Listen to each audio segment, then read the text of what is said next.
Easy to use and install.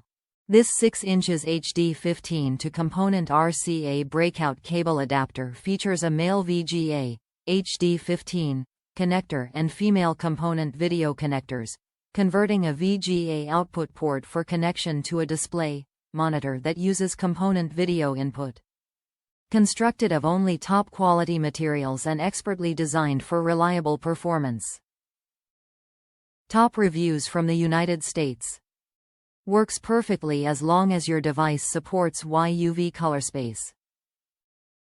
After wading through the positive and negative reviews, I decided this was the cable I needed for my home theater system and went for it. And, lo and behold, it works great with my ViewSonic PJD7820 HD projector, which I also bought on Amazon.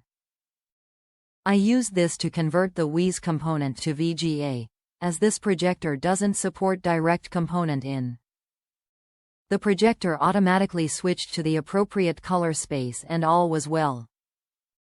If your monitor, projector, or otherwise supports native UV color space, this should work. If it only supports RGB, which likely means it won't have any option you can see or change, then your image will be discolored to the point of UNUSABILITY.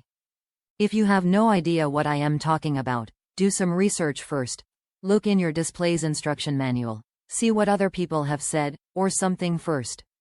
If you still have no idea what I am talking about, don't risk it and go for a slightly more expensive converter instead of this adapter, which will also convert your signal to RGB color space, which should work on whatever you've got.